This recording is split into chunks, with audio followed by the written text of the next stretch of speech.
você na sociedade faz a diferença. Avivamento é quando você na tua faculdade, no teu trabalho, você não se corrompe. Você não precisa do teu pastor 24 horas lá, porque você sabe que o Espírito Santo é presente na sua vida. Então nós estamos distantes disso. Nós estamos vivendo uma época muito difícil. Nós estamos vivendo uma época que os desejos ministeriais, as brigas por cargos dentro da igreja e tantas outras coisas têm nos distanciado de sermos a verdadeira igreja do Senhor. Falando de uma forma contextualizada, por favor, pastor, não corra atrás de mim, que aqui não tem porta para eu sair. Falando de uma forma contextualizada, hoje a igreja ela se tornou uma empresa. Ela se tornou um lado comercial, uma fonte de renda. Nós temos igrejas neopentecostais que os pastores têm metas, eles têm cotas de dízimos e de ofertas. Infelizmente hoje a igreja se tornou para os membros um lugar de ouvir propostas de uma vida melhor. Eu preciso do Senhor, e ainda que Ele não faça nada, ainda que Ele não me cure, ainda que Ele não me dê a bênção econômica, ainda que Ele não restaure o meu casamento, eu não deixarei de adorar. Mas são poucas as pessoas que pensam assim. E aí vocês ficam numa expectativa que o preletor vai trazer uma mensagem para você e que você vai passar uma semana melhor. Então a igreja virou um lado terapêutico, emocional, em que nós temos que receber uma palavra motivacional. E nós estamos perdendo o foco da renúncia. Nós estamos perdendo o foco de carregar a nossa cruz. Nós estamos perdendo o foco que a igreja ela sofre. E ela é perseguida. E ela foi perseguida em todas as épocas. Mas em meio às perseguições, Deus sempre levantou um remanescente que via a sua família sendo queimada, viva, ou então empalada. Sabe o que é empalamento, irmãos? É uma estaca pontiaguda que os cristãos do século III, essa estaca ela é colocada no ânus, até aqui, pelo ânus, os cristãos eram pendurados, torturados, queimados vivos, mas mesmo assim eles gritavam com os cães e os leões os comendo: Jesus Cristo é o nosso Senhor. E como isso está distante hoje, porque eu tenho certeza, e esse chamamento aqui é para mim, para você, essa exortação, que alguém aqui veio dizendo: eu vou para aquele retiro e Deus tem que usar aquela missionária, porque eu preciso da minha vitória. Minha querida irmã e irmão, a sua vitória já foi concretizada há 2000 anos atrás. O sangue de Jesus te purifica de todo pecado. Isto é vitória, a maior vitória, vida eterna.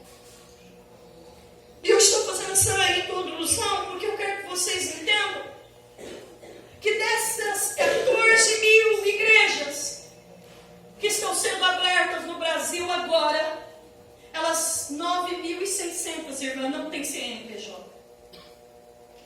Quer saber uma coisa, irmãos? Já falaram para mim: missionária, abre uma igreja. É fácil abrir uma igreja, irmão. É só você ter por volta de 4.000, contratar um contador, ir lá, abre, vai no cartório, abre o CNPJ e você começa a prometer bênção e vitória, a igreja volta. Muitas dessas igrejas são ilegais, elas não têm laudo de bombeiro, elas não têm nada. nem sempre a sede de evangelismo ela está correta diante do Senhor. O grande problema é que até para fazer uma evangelização, você tem que entender isso, que você pode até ir com uma boa motivação entregar um panfleto, mas esse panfleto que você entrega vai se tornar nulo se você não vive a vida de santidade que a Escritura diz que você tem que viver. A sociedade, ela não é evangelizada com panfleto. A sociedade, ela não é evangelizada com um programa de rádio, às vezes. A sociedade, ela é evangelizada pelo caráter de Cristo em você. E a sociedade precisa ver Deus em você. Olhe para o antigo Israel, no que eles pecaram. Eles transgrediram a lei e a palavra. O livro de Levítico, 613 regras de conduta moral, civil, religiosa. A sociedade, os povos de Canaã, os fenícios, os moabitas, amonitas, filisteus, eles tinham que olhar para Israel. E diante dos diversos deuses que eles adoravam, Israel deveria os impactar com um testemunho de santidade, ao ponto destes povos dizerem: os nossos deuses não são deuses, mas Yahvé de Israel é o único Senhor. O grande problema é que se abre igreja evangélica em cada canto, em cada esquina, mas o colega do teu trabalho continua sendo espírita, continua sendo católico, continua sendo filósofo, continua sendo ateu, e eu e você não conseguimos mostrar que Jesus Cristo é vivo e verdadeiro, porque nós mentimos do lado deles. Aleluia. Porque nós contamos piadas em rodas de escarnecedores. Porque nós, mulheres, vamos para a praia e nada contra, mas a gente posta lá no Instagram de biquíni como qualquer pessoa da sociedade. Porque nós estamos indo para o jogo do Corinthians e idolatramos o Corinthians, o São Paulo, brincamos no púlpito quem é corintiano, São Paulino, porque nós queremos ter uma linguagem hoje em que, se a gente pregar o evangelho como a gente é santarrão, a gente é careta, e o teu Corinthians tomou uma proporção no seu coração que você vai para o estádio e lá tem um monte de palavrão, lá tem bebida, mas você está lá no meio. Qual é a diferença? Isso aqui não é você ser retrógrado. É você entender que a igreja de Cristo, que Cristo ressuscitou para eleger uma igreja santa e irrepreensível. Uma igreja que se preocupa em demonstrar quem Cristo é.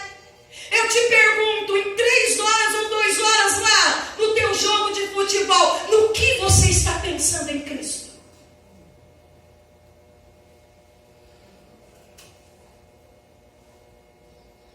Aonde nós estamos colocando Cristo? Irmãos, me perdoem ou não me perdoem. A pessoa sem conhecimento teológico, aonde estiverem 2 ou 3 no meu nome, ali eu estou. A igreja está vazia, o irmão está dizendo que se tiver 2 ou 3, ali Jesus está. E nem sabe que o contexto de Mateus 18 não tem nada a ver com isso. O contexto de Mateus 18 está falando de perdão. E Jesus está dizendo: se alguém te ofender, chama ele para conversar. Se ele não voltar atrás, chame 2 pessoas. Se essa pessoa não voltar atrás, chame a igreja. Aí Pedro vai perguntar: mas se a pessoa me ofende, quantas vezes eu tenho que perdoar? 7 vezes? Não, 70 vezes 7. Jesus está dizendo: se tiver 2 ou 3 pessoas reunidas para o propósito do meu reino, se essas pessoas estiverem reunidas para o perdão, eu vou estar no meio deles. E se eles ligarem esse perdão à terra, eles serão ligados diretamente no céu.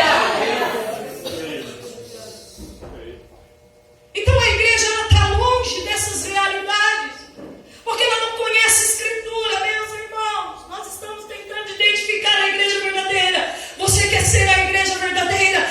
leia Gênesis, leia Êxodo, leia Números, leia Levítico, leia Deuteronômio, leia Josué. Vai lendo, leia, meus irmãos, leia Juízes, leia Ruth, leia 1 Samuel, 2 Samuel, 1 Reis, 2 Reis, 1 Contos, 2 Crônicas. Leia a Santa Bíblia, leia Mateus, leia Marcos, leia Lucas, leia, ore, levante da oração e diga: eu sou santificado, então meu comportamento lá fora é diferente.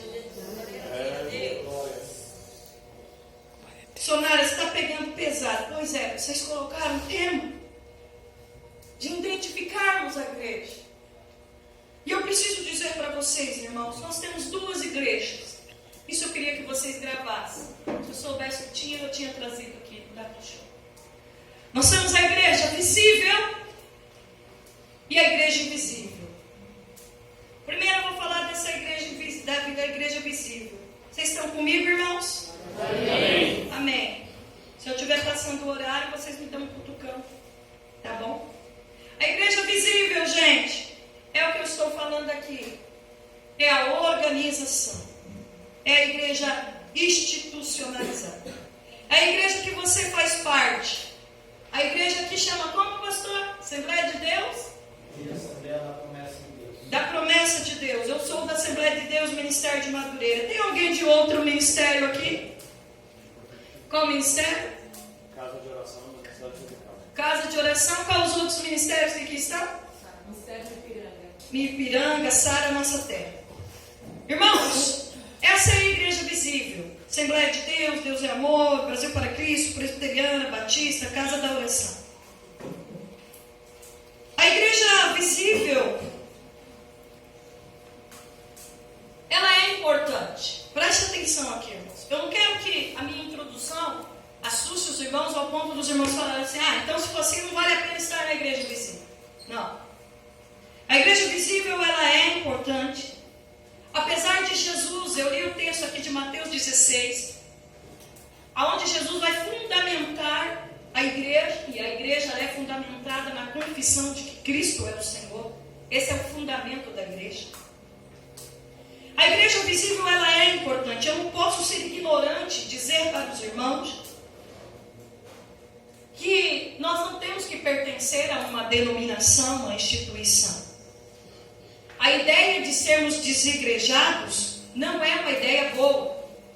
Nós também estamos vivendo uma época de cristãos críticos à liderança, críticos aos problemas que surgem na igreja visível, e aí querem servir a Deus em casa. E uma ala de crentes que vivem da internet, buscam pregadores e mais pregadores, e eu não estou criticando isso, acho até interessante. Mas também nós temos bons pregadores na internet e temos maus pregadores na internet. A grande questão é que eu preciso mostrar para vocês que ser um desigrejado não é uma boa ideia. Preste atenção aqui, irmãos. É óbvio que 12 apóstolos, e depois com a pregação de Atos, Pedro pregou 3.000 pessoas, depois 5.000 pessoas. E a partir do momento que a igreja foi crescendo em número, em quantidade de pessoas, ela iria precisar ser organizada, isso é óbvio. E quando nós estudamos o livro de Atos dos Apóstolos, que é a narrativa da história da igreja primitiva e a organização dessa igreja, nós vamos perceber que a igreja precisou se organizar e ter o lado operacional dela.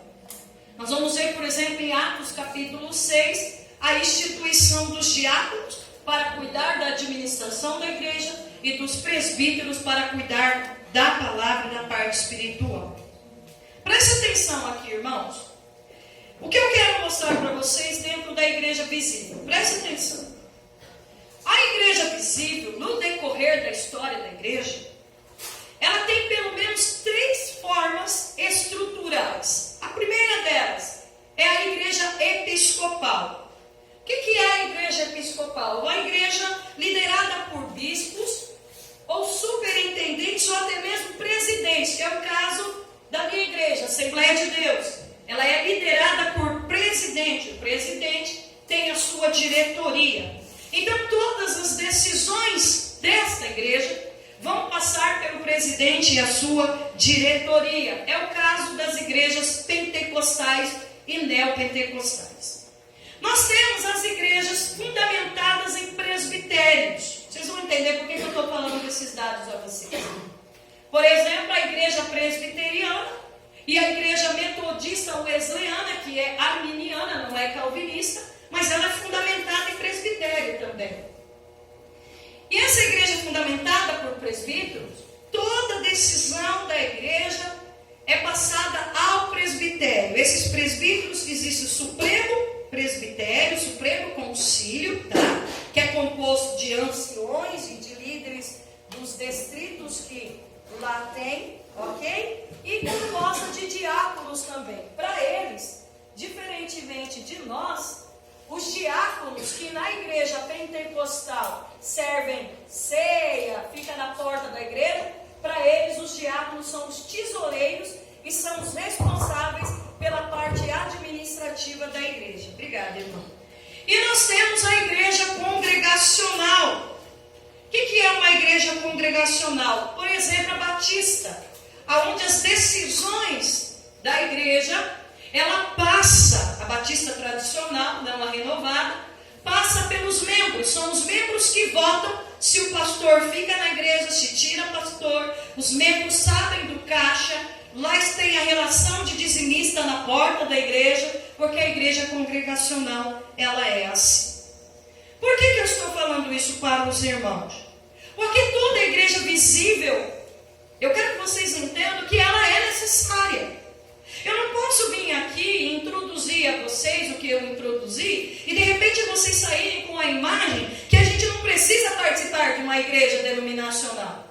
E uma igreja visível, ela tem que ser organizada, ela tem que ter uma confissão de fé. Por exemplo, no século XVII, que hoje é a igreja presbiteriana, naquela época nem tinha igreja presbiteriana, mas a igreja, depois que foi fundada a igreja anglicana, lá com o Henrique VIII, tá, na Inglaterra, e depois nós vamos ter lá na Escócia um ajuntamento de pessoas também com os ingleses e também parte da Europa, e nós vamos ter, por exemplo, a confissão de fé de Westminster, que é a igreja presbiteriana até os dias atuais, ela é regida por essa confissão de fé. E assim sucessivamente, os batistas têm sua confissão de fé, e os assembleanos, e quero acreditar que as igrejas neopentecostais devem ter sua confissão de fé, a base doutrinária, aquilo que vai reger a sua igreja, a sua organização. Cada instituição tem sua forma de governo, e eu quero que os irmãos entendam isso. E eu vou voltar a dizer, eu não sou ignorante, e não quero passar para os irmãos que a gente não tem que fazer parte de uma organização. A gente precisa fazer parte de uma igreja. A hierarquia, ela é necessária. Ter um pastor, uma pastora, enfim. Hoje nós temos muitas pastoras, apesar que isso é muito discutível entre os presbiterianos, a não aceitação da ordenação de mulheres para pastoras, mas as igrejas pentecostais e neopentecostais já vêm com essa linha. Enfim, mas eu quero que vocês entendam que a igreja visível, ela é necessária, hierarquia é necessária, administração financeira é necessária, dar dízimo e oferta é necessário, ter líder é necessário, ser presbítero é necessário, ter diáconos é necessário, departamentos são necessários, ordenanças como batismo e ceia do Senhor são necessários. Até aqui tudo bem, irmãos? É necessário. A igreja não pode ser desorganizada. Você que vai contra a organização da igreja, você peca. Porque quando estudamos a igreja, foi necessário ela se organizar. É necessário ela ter departamentos. É necessário ter uma hierarquia. É necessário se ter líderes. É necessário tudo isso. Só que eu preciso dizer para os irmãos que no decorrer da história da igreja, foi justamente isto, a igreja organizacional, foco. O problema não é pertencermos a uma organização. O problema é quando a organização perde o foco. O problema é quando a gente começa a fugir da base doutrinária. E foi isso que aconteceu a partir do século 3 para o 4. A igreja ela foi sendo organizada. Ela foi crescendo na questão, e a igreja primitiva ela cresce no modelo episcopal. Bispos são levantados. A igreja começa a tomar uma forma de organização. E quando chegamos no século 4, 5, 6, 7, e quando no século 4, Constantino diz que todo o Império Romano tem que ser uma igreja organizada, institucionalizada, e todos passam a ser cristãos. Sabe o que vai acontecer com a igreja? A apostasia vai entrar. A vergonha vai entrar. O pecado vai sobrepujar. Porque infelizmente na história da igreja, só a escritura não havia mais. O púlpito foi perdendo o ensino das escrituras. A liderança se torna egocêntrica. Pensa em dinheiro, pensa em lucratividade, pensa nas construções dos templos, como aconteceu com Leão X, que Martinho Lutero só lutou contra a igreja porque ele estava vendendo um cantinho no céu para construir a Basílica de São Pedro. Por que eu estou narrando isso? Presta atenção aqui, eu já vou chegar lá em Pedro. Eu quero que vocês entendam que a partir do século 3, indo para o século 4, a igreja ela foi perdendo os fundamentos da palavra. A igreja foi perdendo o ensino das escrituras. E os membros da igreja passaram a ser promíscuos, fazendo o que eles querem, mas eles iam para a igreja. E aí foi se tirando os cultos e mudou o nome para missas. Se tirou a Bíblia. E só quem tinha a Bíblia eram os líderes da igreja pregando em latim, ninguém entendia nada. Ninguém poderia ler as escrituras. E qualquer pessoa que lutasse contra a organização que se tornou católica, que é a palavra universal, era queimado, era morto. Eu não tenho tempo aqui de trazer a história da igreja, mas se vocês estudarem sobre os valdenses, vocês vão ver que no século XII, esses valdenses, eles tiveram que ir para as montanhas geladas da Itália e ficar em cavernas. E eles tinham que decorar a Bíblia na cabeça. Cada pai de família sentava com seus filhos, porque ter a Bíblia era um crime. E se a igreja católica pegasse alguém com a Bíblia, essa família era morta. Então eles decoravam a Bíblia, as escrituras. E eles escreviam as escrituras em papeizinhos. Oh, irmãos, como nós estamos longe disso. Se hoje nós mandarmos a igreja falar sobre a Bíblia, decorar, ela não conhece os versículos da Bíblia. Mas nessa época, eles liam a Bíblia. Nessa época, eles decoravam a Bíblia às escondidas. Mas o Papa mandou soldados lá. E eles eram mortos, porque eles estavam lendo a Bíblia. Deixa eu falar uma coisa, nós estamos tentando identificar a igreja verdadeira. Qual é o valor que você dá para essa Bíblia? Qual é o valor que você dá para a Escritura? Esses irmãos morriam por causa da palavra. E hoje nós não aguentamos 15 minutos de ministrações. Nós jogamos Bíblia. Nós idolatramos Bíblia. Eu sou professora de teologia, tem muito aluno que fala, missionária, que livro eu tenho que comprar? Eu quero estudar isso. Nós idolatramos também a história da igreja, nós idolatramos o Spurgeon, nós idolatramos John Bunyan. Às vezes nós conhecemos mais a história de Spurgeon do que a história da Santa Palavra. Porque nós não damos valor à palavra. E se a igreja não dá valor à palavra, ela vai perder o foco, ela vai se perder. Eu faço um clamor nesta manhã. Dê valor à Santa Bíblia. Dê valor à Santa Bíblia.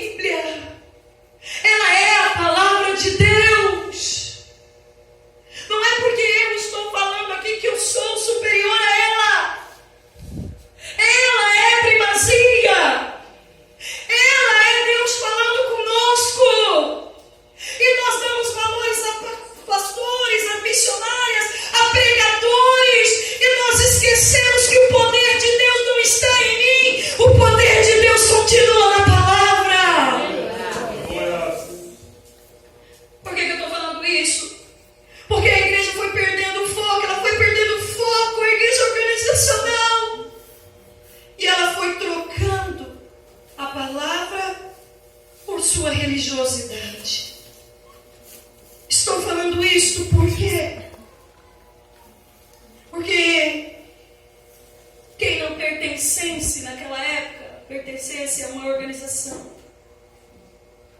Ele era um herege e ele era morto. As conversões não eram mais por arrependimento. As conversões, se podemos dizer conversão, que nem era conversão, era só você frequentar a igreja que você era salvo. Missionária, está me dando sono, por que você está falando isso? Eu quero que você vá logo para Pedro, porque eu quero que você entenda uma coisa. Os anos se passaram, a reforma veio, século XVI, século XVII, XVIII, XIX. Século XVI, a reforma veio, os 5 solas veio sobre a igreja: sola escritura, sola Cristo, sola fide, sola gratia, a Deus a glória. Muita gente foi morta. Martinho Lutero nunca quis abrir uma denominação, ele quis reformar a igreja católica, mas ele não conseguiu fazer isso. Calvino, um pouco tempo à frente, traz a base doutrinária, vai lutando. Zwinglio, que estava na Suíça junto com Lutero, John Knox, vem a Confissão de Fé de Westminster, vem os puritanos, vem o século XVIII, Deus levanta John Wesley, avivadores. Deus vai levantando pessoas. E a minha questão chega aqui com vocês. Infelizmente, o que é que nós estamos vendo hoje, irmãos? Olhem para mim, irmãos. O que é que nós estamos vendo hoje? Da mesma forma que as conversões não estavam mais acontecendo pelo verdadeiro arrependimento, eu estou nesta manhã aqui, irmãos, com muita responsabilidade para dizer para vocês que está faltando gente convertida na igreja do século XXI. Preste atenção aqui, irmãos. O que muita gente não entende é que a cruz de Cristo precisa levantar uma igreja que precisa ter as características de Cristo na sua vida. O que muita gente não entende é que os nossos cultos não podem ser para nós. Nós fazemos grupos de teatro, grupos de dança. Cantamos. Dizemos que estamos fazendo isso para Deus. Quando na verdade, irmãos, nós estamos preenchendo o culto a Deus com entretenimento. E não estamos buscando de fato a transformação de caráter. Em muitos lugares que eu vou pregar, eu vejo a rejeição das pessoas na palavra. Porque o que as pessoas querem não é esse tipo de mensagem. As pessoas querem ouvir o que lhe agrada. Quando nós estudamos a história da igreja, que vem nessa decadência, e a gente viu que na história da igreja Deus foi levantando homens para lutar pela verdade das Escrituras. A minha preocupação é que Melancton, Tomás, Agostinho do século IV, Lutero, Zwinglio, os avivadores, os pregadores já morreram. E nós estamos no século XXI, em que o que me preocupa é olhar para vocês e ver, e olhar para mim, e orar todos os dias e perguntar ao Senhor: Senhor, eu sei que a igreja é sua,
quichute, cheio de chulé, mas mesmo assim, mesmo não tendo nada, mesmo sendo pobre, eu serei rica diante da eternidade.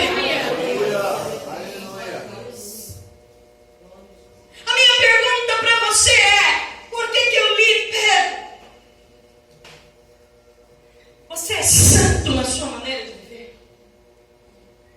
Grande Deus. Eu falei da igreja visível, ela é importante. Obedeça o pastor de vocês. Faça o melhor nos departamentos. Faça o melhor na organização deste retiro. Quando vocês voltarem na semana, vão para o culto de ensino. Vão mesmo. Vão para a sua igreja. Isto precisa ser feito. Mas você precisa entender uma coisa. Essa é a igreja visível, ela é importante. Mas isso não te garante salvação. O que te garante então ser a verdadeira igreja de Jesus? É ser a igreja invisível. Não estou entendendo, missionária. Ela é invisível. Sabe por que ela é invisível? Porque eu vou ter a coragem de dizer que nesta manhã, eu não sei se todos que estão aqui serão salvos. Por isso ela é invisível. A gente não consegue identificar. Porque aqui nesse momento eu sou crente. Pai do Senhor, irmão. Pai do Senhor, irmão. Você olha para o lado, Pai do Senhor, irmão. Pai do Senhor, irmão. Isso engana. A nossa roupa engana, o nosso paletó engana, a Bíblia debaixo do braço engana. O curso teológico, eu sou professora, preciso de aluno, mas eu não quero nenhum aluno arrogante e prepotente, achando que a sua teologia o faz entrar no reino dos céus, porque a única coisa que me faz entrar no reino dos céus é o sangue de Jesus, que me purifica de todo pecado. Não é o meu conhecimento, não é quem eu sou, não é meu nome. É o que Ele fez por mim. Então quando eu vou estudar teologia, eu vou estudar porque eu quero conhecer profundamente quem Ele é. E a minha reflexão esta manhã é se você pertence se você é a noiva de Cristo, a igreja invisível. Porque a Escritura vai falar de uma igreja invisível, uma igreja que é chamada corpo de Cristo, noiva de Cristo, uma igreja em que Jesus olhou para Pedro e falou: não foi a carne que te revelou a verdade em relação à igreja, Pedro. Não foi a carne, foi meu Pai que revelou isso para você. Porque Pedro, você é uma pedra pequena, com todo o carinho e respeito aos líderes que aqui estão. Você é uma pedra pequena. Você é uma pedra pequena. Você é uma pedra pequena. Mas sobre a pedra angular que sou eu, a igreja será edificada. E o dia que vocês tirarem a centralidade de Cristo, vocês ficarão sozinhos na organização. Quantos pastores que já estão sozinhos? Quantas dirigentes de ciclo de oração que já estão sozinhas? Quantos líderes de jovens que já estão sozinhos? Porque ele não é fundamentado em Cristo. Eu te pergunto aqui nesta manhã: Cristo é a pedra angular? Cristo disse para Pedro: Pedro, tu és pedra pequena. Eu vou te dar chave. Chave na Bíblia é autoridade. Você vai pregar o meu reino. Eu vou te dar autoridade para pregar o reino. Eu vou falar de novo até que você entenda que a igreja precisa de autoridade para pregar a palavra. Aleluia. Glória a Deus. A igreja precisa de poder do Espírito para pregar a palavra. A igreja precisa de autoridade para expulsar demônio. A igreja precisa de autoridade para lidar com doutrina bíblica. Jesus está dizendo: Pedro, eu vou te dar autoridade. Você vai pregar o reino. Mas sabe por que as portas da morte, do inferno, não irá prevalecer contra a igreja? Porque o inferno, a operação da maldade, a operação de Satanás jaz no mundo. Não é o inferno que avança contra a igreja. Entenda, Pedro, eu vou te dar autoridade, e a igreja vai caminhar, e a igreja vai avançar, e a igreja vai atacar as portas do inferno.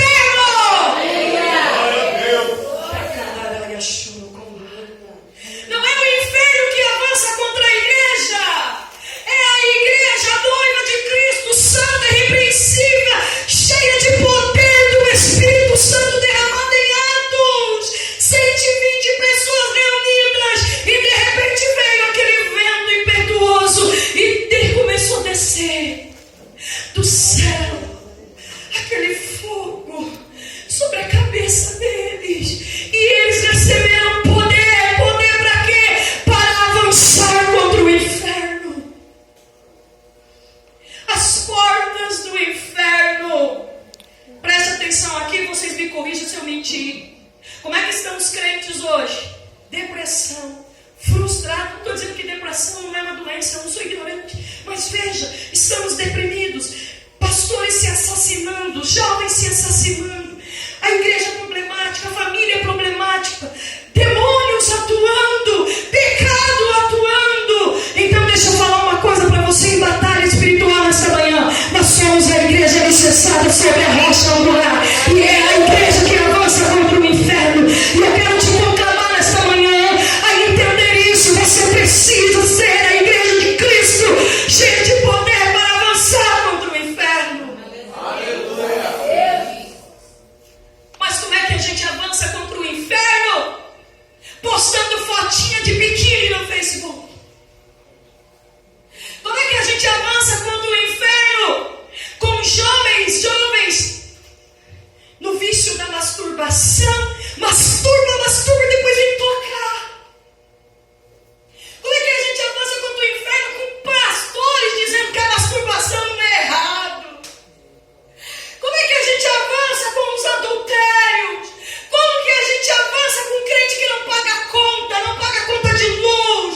Como que a gente avança com o marido ignorante, que veste uma capa de crente, um paletó, maltrata a esposa, briga, bate? 40% da violência contra as mulheres no Brasil são de pastores, presbíteros, evangelistas. Não sou eu que estou dizendo.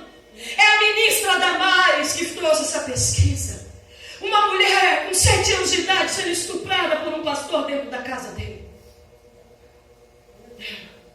Como que a gente avança contra as portas do inferno com mulheres sensuais, em que o nosso corpo, a gente faz questão, coloca o vestido no pé, mas a gente cola o vestido no corpo?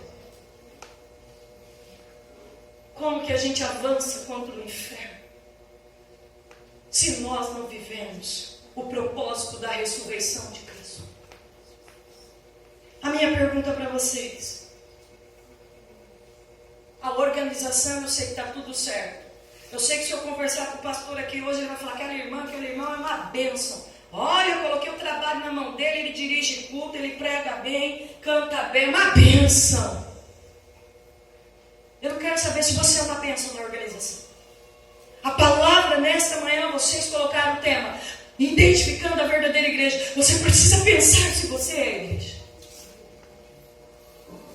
Se você reflete a igreja, a noiva, o corpo. Voltem lá em Pedro agora. Vocês vão pedir para eu nunca mais vir, viu, irmão Breno? Vai sobrar para você depois que eu pregar.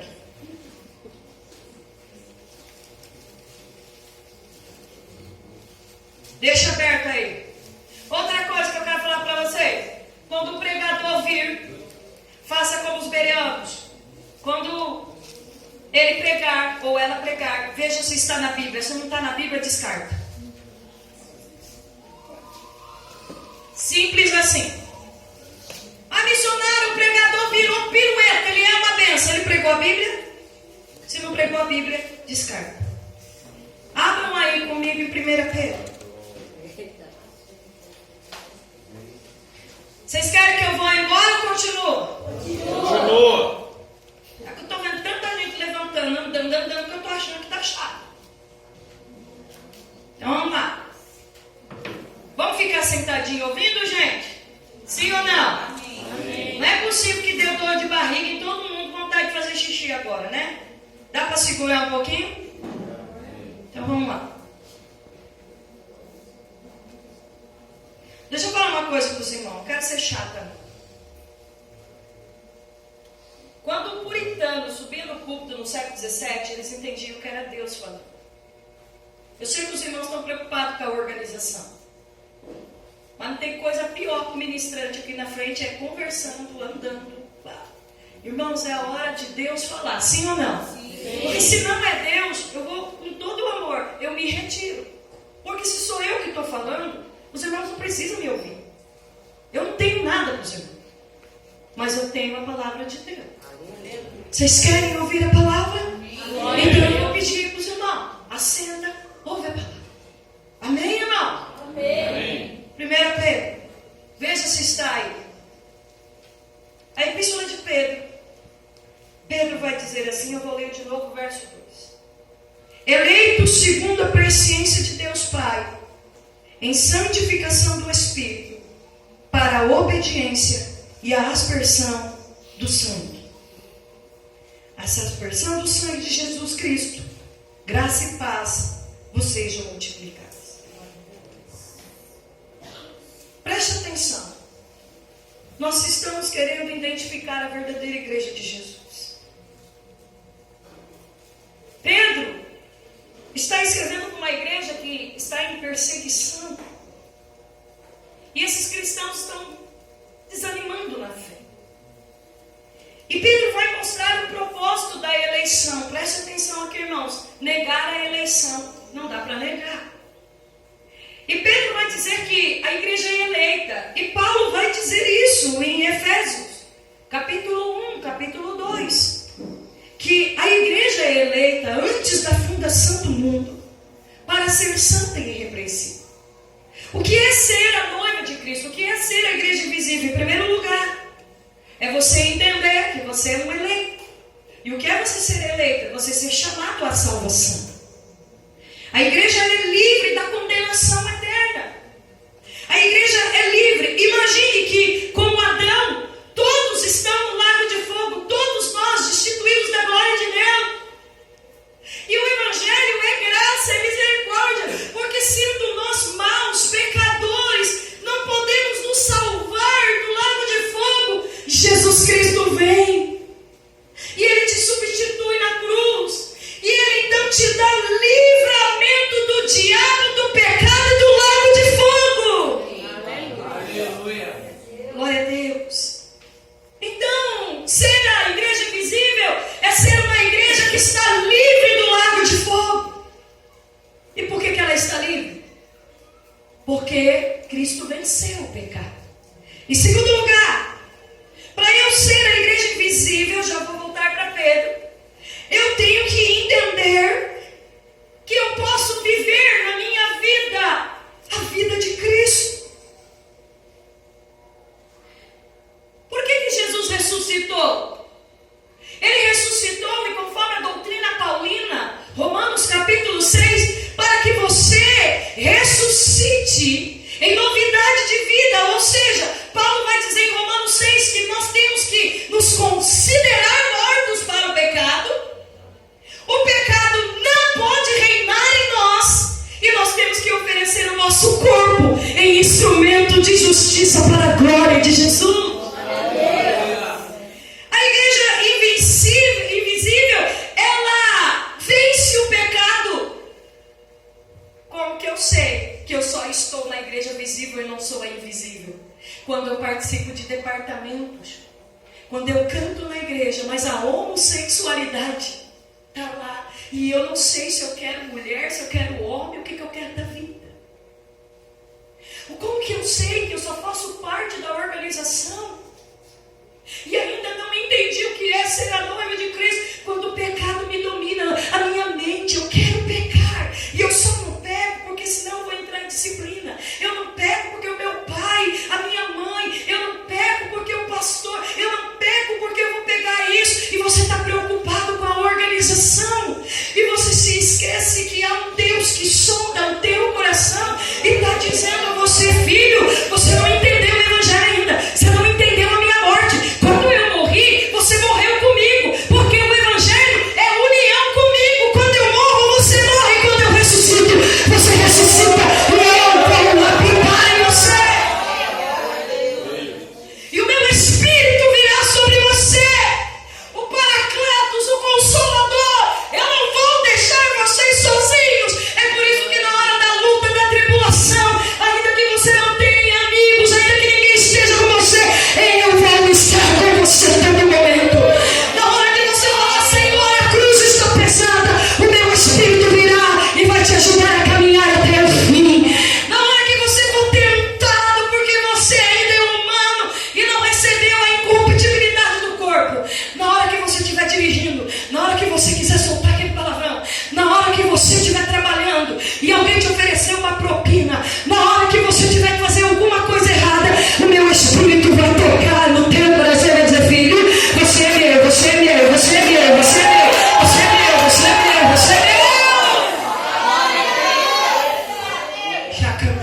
Irmã, o poder da ressurreição de Cristo em nós é a união com Cristo. A gente passa a ter nojo do pecado, ainda que passivo de pecar. Quando você peca, como Davi pecou, matou, adulterou, mas quando a ficha caiu, Davi vai compor 7 salmos. Em 7 salmos ele vai chorar e vai dizer: a minha pele, eu estou doente. E por que ele estava doente? Ele não estava doente porque ele estava chorando por causa de mulher. Ele não estava doente porque lhe faltava dinheiro. Ele não estava doente porque ele estava com um problema emocional no sentido material. Ele estava doente porque ele havia pecado contra o Senhor. Ele havia transgredido a Deus.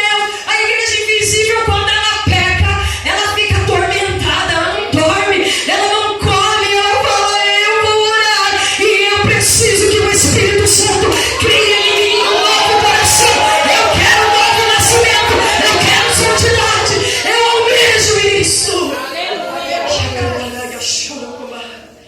Limpa.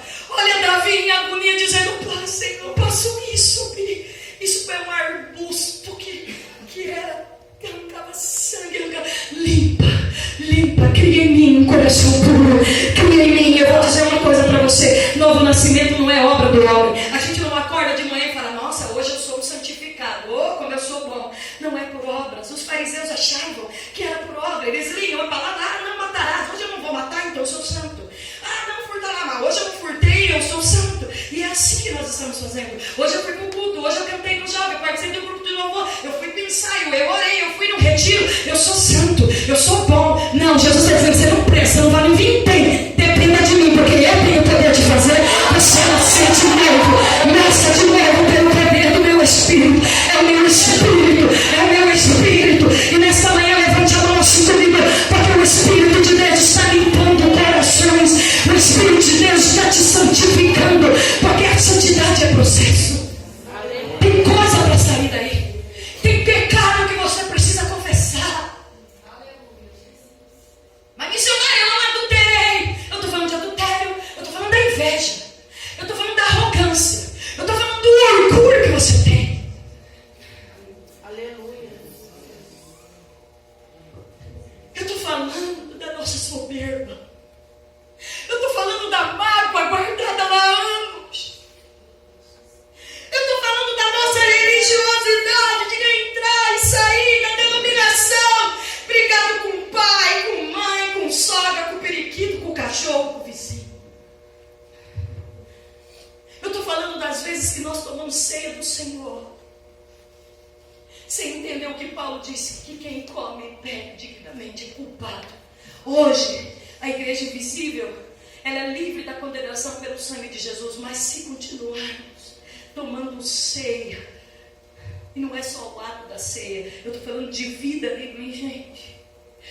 No dia do juízo final, muitos serão lançados no lago de fogo ardente, porque simplesmente Jesus vai olhar e vai dizer: não, você esteve na Assembleia de Deus da Promessa, você esteve no Madureira, você foi pastor, presbítero, missionário, obreiro, jovem, você esteve lá, você expulsou. Mas como que eu expulsei? Expulsou porque o demônio não sai por causa de você, sai por causa do meu nome. Então quando você dizia sai em nome de Jesus, era o meu nome que o demônio temia, não era você. Ele nunca temia você, ele temia eu sou o Todo-Poderoso, eu sou a rocha do mar, eu sou o dono da igreja, eu tenho meu poder, eu sou visível na vida da igreja.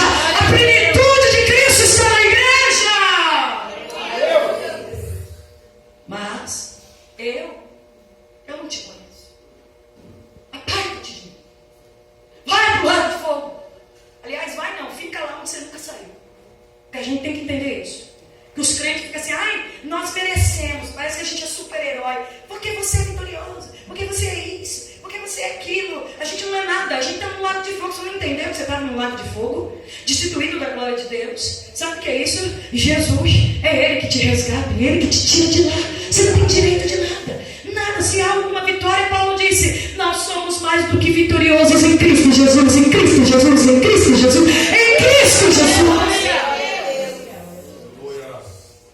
Terceiro lugar, a igreja invisível, ela é santa, ela é irrepreensível, ela é pura, ela é sem mancha, ela é sem mácula.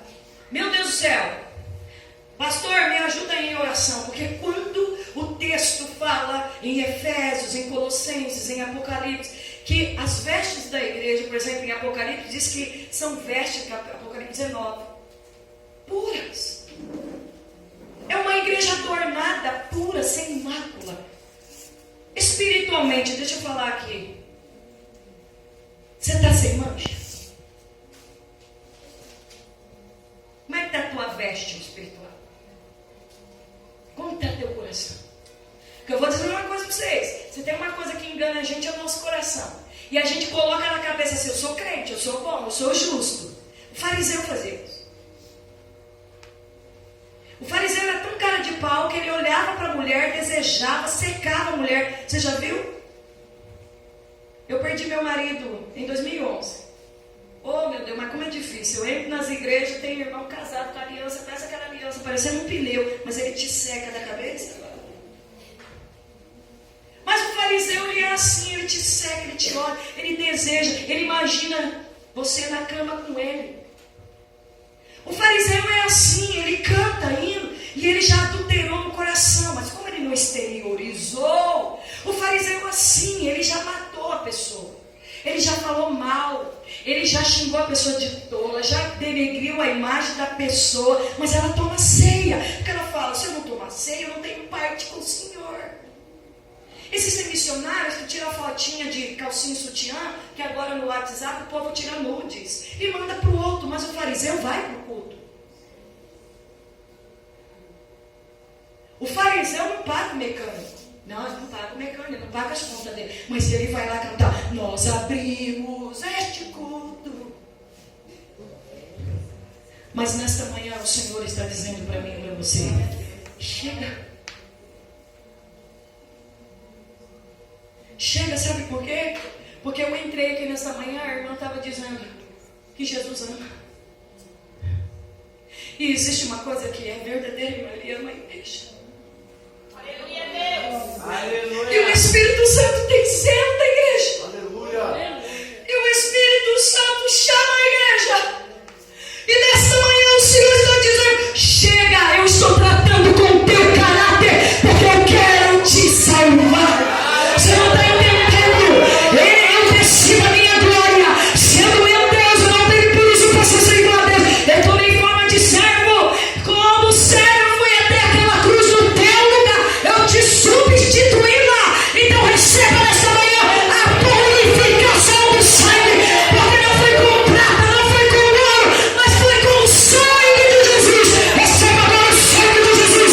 Chega lá e chega lá sobre este lugar.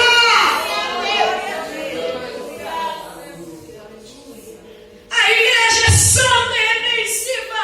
Se vira nos 30, nos 40 e nos 50. Tem que consertar com pai e mãe, corre. Tem que consertar com a esposa, corre. Maridão que está aqui, homens que aqui estão. Efésios capítulo 5. São os senhores que têm que amar suas esposas, ensinar a palavra para elas, como Cristo amou a igreja e limpou a igreja pela palavra. Que vergonha! Não é porque é uma mulher que está pregando, não. Eu queria muito conhecer um homem de Deus que senta comigo e fala, Isaac, abre aí em Pedro que eu vou te ensinar agora. Cadê? O irmão fala, nós vai, nós come. O problema não é nós vai, nós come. O problema é que não lê Bíblia, não estuda a Bíblia. É carnal, não tem vida de oração. Jesus te chama hoje ao novo nascimento. Jesus te chama a ser a igreja. Aleluia. Mulheres insubmissas, não honram seu marido, xinga o marido de tudo, qualquer nome. Isto não é relacionamento da noiva. Filhos que fazem o que quer, senhores pais que estão aqui, vocês deixam seus filhos namorar com 14, com 15, 16. Olha a loucura que vocês estão fazendo. Constrói 3 cômodinhos, coloca teus filhos lá para morar. Sabe por que tem uma geração de crente engravidando aí? Porque é uma geração de crente denominacional. Porque os nascidos de novo, ainda que sejam tentados, vão fazer como José. Eu não fico aqui não, vou cair fora, vou sair. Eu não vou pecar contra Deus.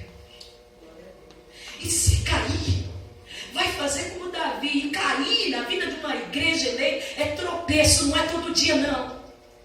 Esse negócio, peca, vem pro pastor e fala, pastor, pequei hoje, daqui a pouco tá pecando de novo, você vem confessar pecado mascando chiclete.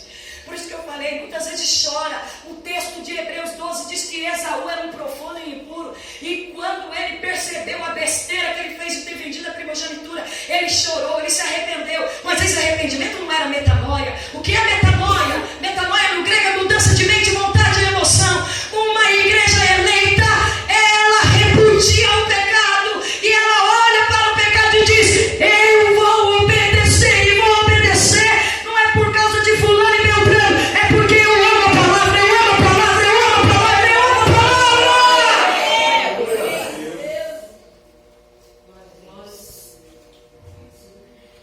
A igreja de Cristo ama a Deus. Agora sim eu entro em Pedro. Missionária, ainda, tem um tempinho ainda. Bora. Pedro vai dizer, vocês são eleitos, vocês são chamados. Mas chamado para quê, missionária? Lê aí. Vocês são chamados pela presciência de Deus. Ou seja, Deus ordenou. Não é Deus previu, não. Deus ordenou. Antes da fundação do mundo, elegeu a igreja. Ei, leiam vocês. Ei, leiam. Santificação no Espírito. Para a obediência. O Breno falou, missionário, eu quero que você fale sobre a verdadeira igreja. Simples. A verdadeira igreja é separada, salva. Cristo morre por ela. Qual é o propósito? Para ela ser santa e obediente. Santa e obediente. Santa e obediente. Eu vou falar de novo. Santa e obediente. Santa e obediente. Santa e obediente, santa e obediente, santa e obediente. Nesta manhã eu clamo, Espírito Santo, a igreja tem que ser santa e obediente, santa e obediente. E quando eu estou falando aqui é porque eu creio que o sangue de Jesus vai purificando, entendeu? Por isso que eu estou santa e obediente, santa e obediente.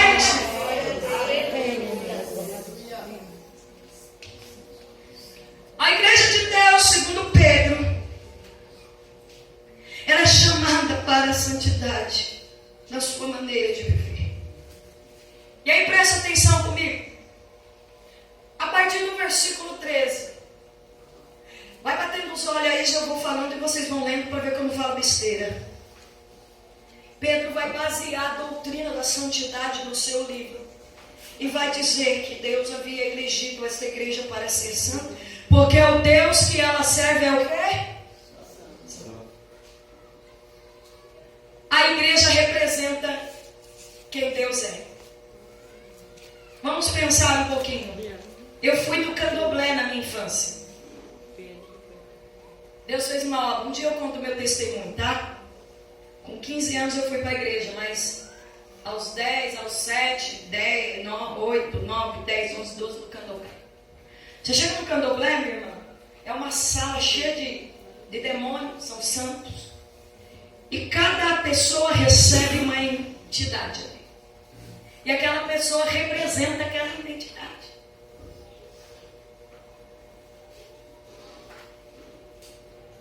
O católico representa a sua identidade. O budista representa Buda. E assim as diversas religiões que nós temos. Agora eu te falo uma coisa. Desde o Antigo Testamento, a nação de Israel recebeu essa ordem: vocês vão ser santos, porque o Deus que vocês representam é santo. Você está representando Deus? Missionário, não tem missionário, não tem desculpa. Você é a igreja? Porque quando a gente pergunta quem é a igreja de Deus? Eu! Quem quer fazer missões? Eu! Quem quer vitória? Eu! Quem quer abandonar o pecado de verdade? Engolir esta palavra com farinha, se está doendo em mim e você, porque dói em mim também.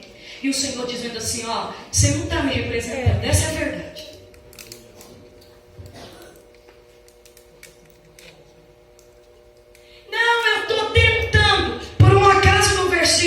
escrito assim: tentem ser santos. O que o versículo está dizendo? Sede santo. Porque o teu Deus é santo. E aí Pedro vai deixar claro: sabe por que você tem que ser santo? Porque você é propriedade de Deus. Como assim, missionário? Pedro vai dizer: você tem que ser santo em todo o seu procedimento. E você tem que andar com temor e tremor durante o tempo da vossa peregrinação. Segundo ponto de Pedro: vocês estão achando que o lugar de vocês morar é aqui na terra? A igreja peregrina. Você está de passagem. Como é que você está de passagem num lugar e se contamina com ele? Como que você está de passagem? Vamos supor, irmão, eu não te conheço. Você me convida para ficar um mês na sua casa. O que eu estou fazendo na sua casa? Eu estou de passagem. Vamos supor que não é o caso, irmão, que está tudo errado lá, eu passo a pegar os costumes da sua casa. Mas a ordem de Deus é o quê? Fazer o quê? Andar com tremor e temor. Então, mesmo eu estando na sua casa, eu tenho que dizer: irmã, me perdoe, não dá para ficar não, porque o que eu recebi, a minha missão, é eu não me contaminar. Agora eu te falo, a igreja visível, ela está contaminada. Ela tem escândalos, irmão.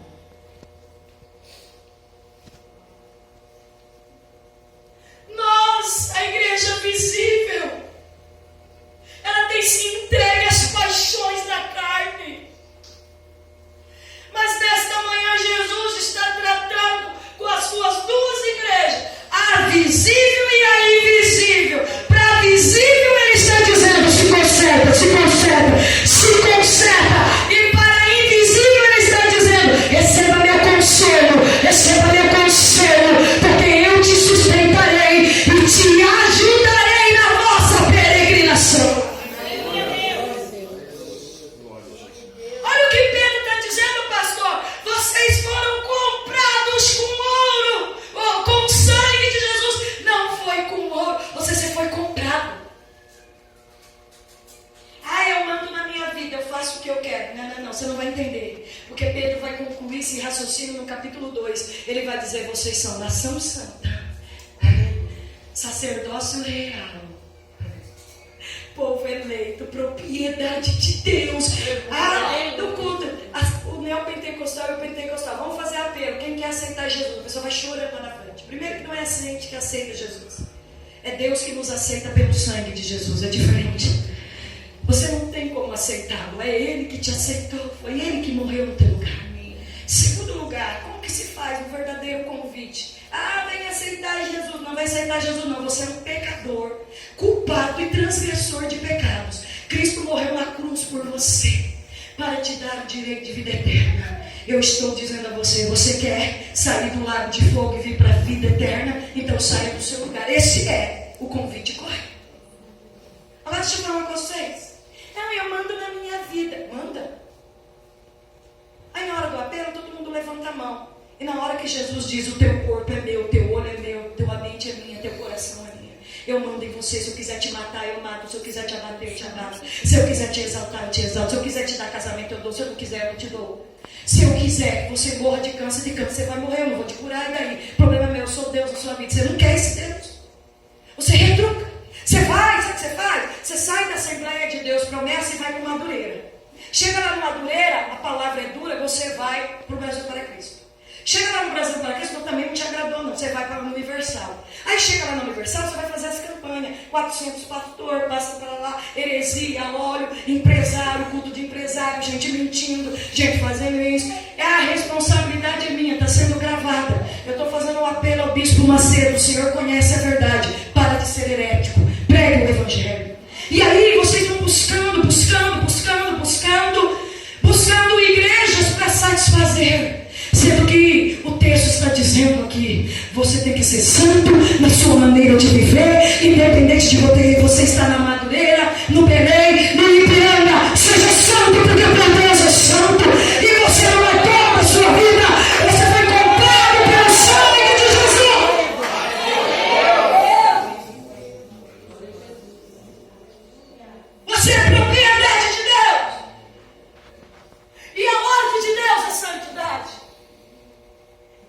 continuar, acompanhe comigo. Pedro vai dizer como é que a gente vive uma vida santa. Quando nós somos crentes sacerdotes. 5 minutinhos aqui para mim. Vou fechar. Quando é que eu sou a igreja santa? Quando eu sou um crente que apresento a Deus sacrifícios espirituais. Quando o meu corpo, a minha vida, quem eu sou, tudo combina para a glória de Deus. Quando é que eu sou crente espiritual ou crente santificado?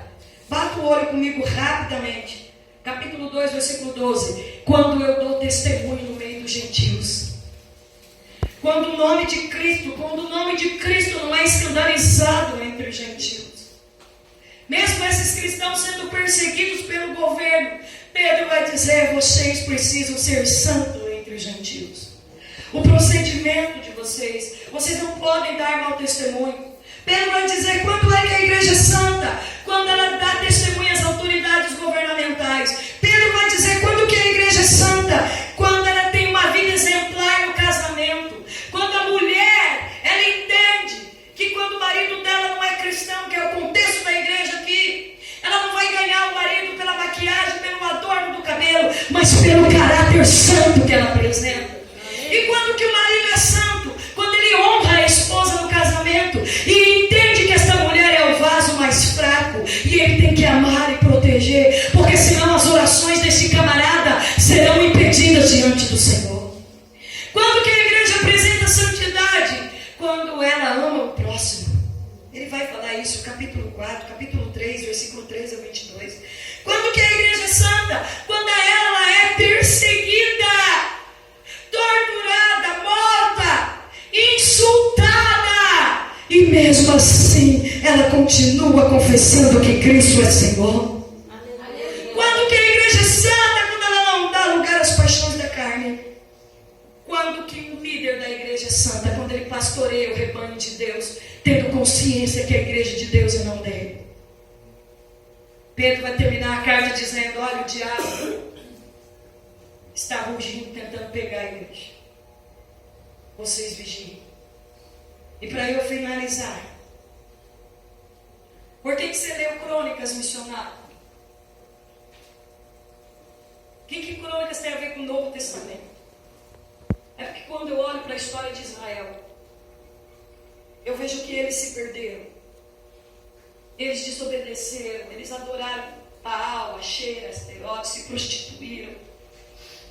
Os reis perderam o foco, os profetas perderam o foco, os sacerdotes perderam o foco. Mas eu identifico na mensagem desta manhã Ezequias como uma igreja invisível.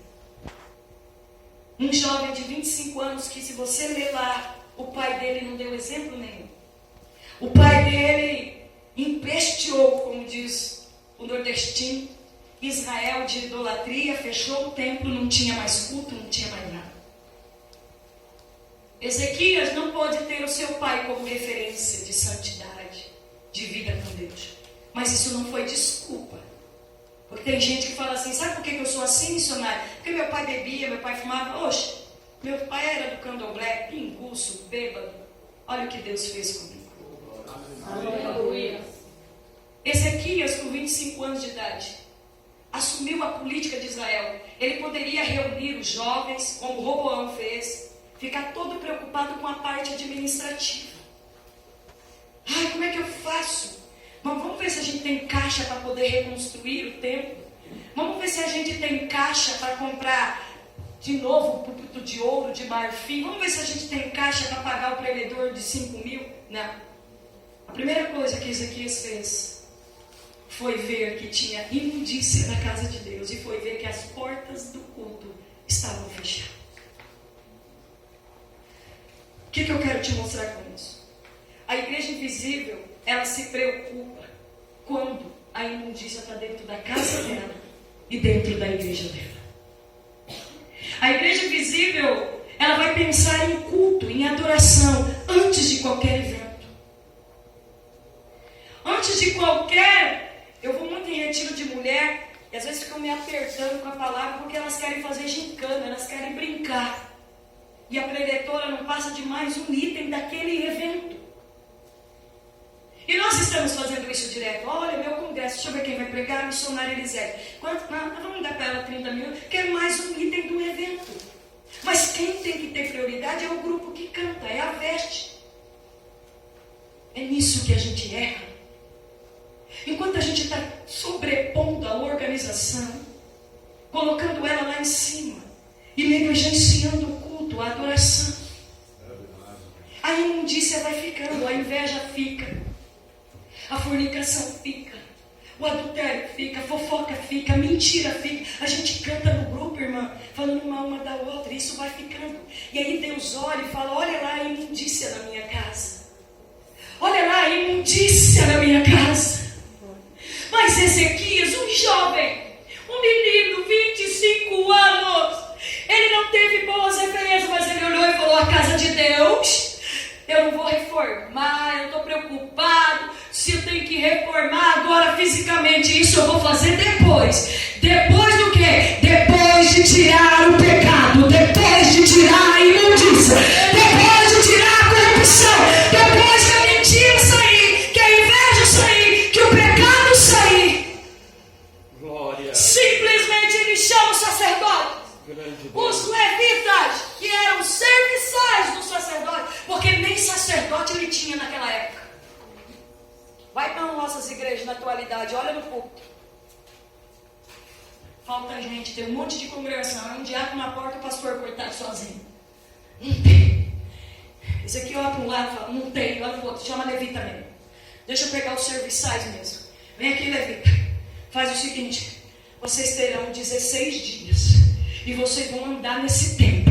Eu vou abrir a porta, porque os nossos pais pegaram. Tudo que está acontecendo aqui, porque a gente negligenciou a palavra. Está cheio de lixo, está cheio de monturo. Vocês terão 16 dias e vocês vão tirar tudo. Vocês vão limpar tudo. Vocês vão tirar essa sujeira e vão limpar tudo. E eu, por mais que eu respeite vocês nesta manhã, a ordem de Deus aqui, eu não sou covarde. Deus está dizendo, é para pegar a Assembleia de Deus, ministério de vocês. Aqui, porque eu não estou pregando Madureira. E quem é da casa da oração, que pegue para a casa da oração, que for de outro ministério. Deus está dizendo a você: pega dentro da tua casa, começando na tua família, identifica a sujeira e vai tirando, vai tirando, vai tirando, vai tirando, vai tirando. E nos departamentos da igreja também, tira a sujeira da casa de Deus, santifica a minha casa, diz o Senhor. Aleluia! Tira tudo. Tira essa sujeira. Mas missionária, não exteriorizei ainda, não importa, está no coração. Tiago diz que o pecado é concebido no coração e que há um alerta. E quando esse alerta vem, se você exteriorizar, você vai pecar e vai morrer. Limpa. Tira a imundícia. Ezequias pegou esses caras, os caras começaram a limpar, limpar, limpar. Depois de limpar, chegaram para Ezequias e falou: está tudo limpo. Falou: está limpo? Então agora a gente vai cultuar.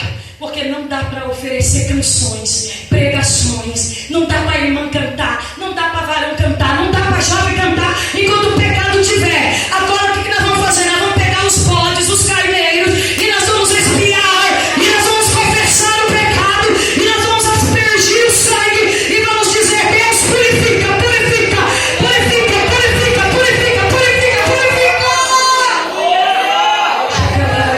Eu recebo agora nessa manhã. Em vez de receber chá,